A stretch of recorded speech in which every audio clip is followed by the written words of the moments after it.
আমার আজকের রেসিপি পনির ভুজি।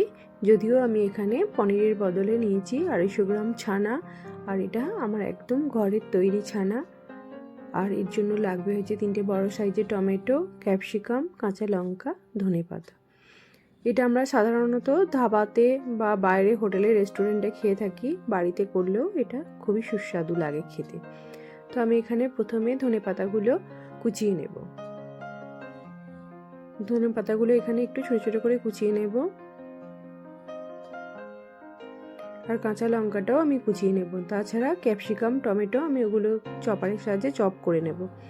ক্যাপসিকামটা আমি কেটে ছোট ছোট পিস করে চপারের মধ্যে দিয়ে আমি চপ করে নেব, যাতে ভুজিয়ার সাথে খুব ভালোভাবে মিশে যায়।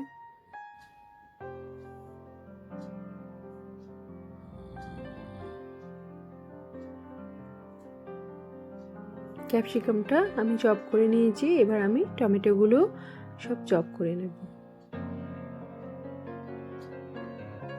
টমেটোগুলো আমি এখানে 4 পিস করে কেটে নেব, আর পিছনটা ফেলে দেব, দিয়ে এগুলোকে চপ করে নেব। পনির ভুজি বানাতে বেশি টাইম লাগে না, আর খেতে খুবই ভালো হয়। এতে কষ্টও বেশি কিছু নেই, আর মশলাও বিশেষ কিছু লাগে না। শুধু পনিরটা একটু ভালো হলেই এর টেস্টটা বেশি ভালো হয়। আর পনির যদি বাসি হয় বা পনিরের যদি কোনো টেস্ট না থাকে, তাহলে কিন্তু পনির ভুজিটা পুরো বেকার হয়ে যায়, খেতে একদম ভালো লাগে না। তাতে আপনারা যত ভালো করেই মশলা দিয়ে বানান না কেন। এবার আমি একটা ফ্রাই প্যানের মধ্যে 2 চামচ মতো সর্ষের তেল দেব, দিয়ে অল্প একটু জিরে ফোড়ন দেব। জিরেটা একটু ভাজা হয়ে গেলে এর মধ্যে দিয়ে দেবো 1/2 চামচ আদা বাটা। এখানে আদা কুচিও দিতে পারেন। আদাটা একটু ভেজে নিয়ে যে টমেটোটা আমি চপ করে রেখেছিলাম সেটা দিয়ে দেবো, দিয়ে খুব ভালোভাবে ভাজবো। টমেটোটা কিন্তু খুব ভালোভাবে ভাজতে হবে, যাতে এর মধ্যে একটু কাঁচা গন্ধ না থাকে। এবার আমি দিয়ে দেবো নুন, হলুদ আর ধনে গুঁড়ি। এখানে কিন্তু আমি জিরে গুঁড়ো কোনো রকম ব্যবহার করব না। দিয়ে এটাকে আবারও খুব ভালো করে ভাজবো। এবার দেবো 1 চামচ কাঁচা লঙ্কা কুচি, আর যে ক্যাপসিকামটা চপ করে রেখেছিলাম সেটা দিয়ে দেবো। ক্যাপসিকামটা দিয়েও আমি ভালো করে ভাজবো।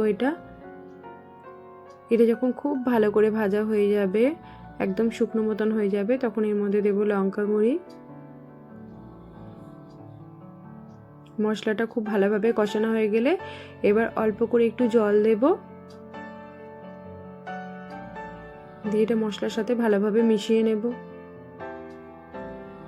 এটা যখন ফুটতে শুরু করবে, এবার যে ছানাটা আমি রেখেছিলাম সেটা হাতে করে ভেঙে ভেঙে নিয়ে দিয়ে দেব। এখানে আপনারা যদি পনির দেন তাহলে পনিরটা অবশ্যই কিন্তু গ্রেট করে নিয়ে দিতে হবে। আর যেহেতু এটা ছানাটা একটু নরম হয়, তাই আমি এটার মধ্যে দিয়ে খুন্তির সাহায্যে মশলার সাথে ভালোভাবে মিশিয়ে নেব।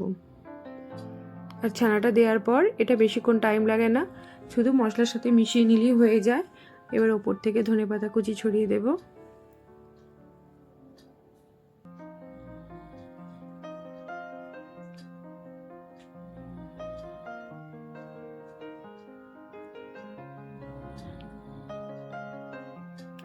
ধনেপাতাটা ভালোভাবে মিশিয়ে নিয়ে আমি এখানে অল্প একটুখানি কাসুরি মেথি ছড়িয়ে দেব, আর দেবো অল্প একটু গরম মশলা। ব্যাস, আর কিছু লাগবে না। এবার এটা গরম গরম রুটি, পরোটা, নান সবার সাথেই ভালো লাগে। রেসিপিটা যদি ভালো লাগে আমার চ্যানেলটা সাবস্ক্রাইব করবেন, ফলো করবেন, লাইক করবেন, কমেন্টস করবেন। আজকে এই পর্যন্তই। সবাই ভালো থাকবেন, আর রেসিপিটা অবশ্যই বাড়িতে একবার ট্রাই করবেন, দেখবেন খেতে খুবই সুস্বাদু হয়। এবার ওপর থেকে একটুখানি ধনেপাতা কুচি, একটু বাটার আর 1 টুকরো টমেটো আর ক্যাপসিকাম দিয়ে সাজিয়ে সুন্দর করে পরিবেশন করুন। আজকে এই পর্যন্তই। সবাই ভালো থাকবেন।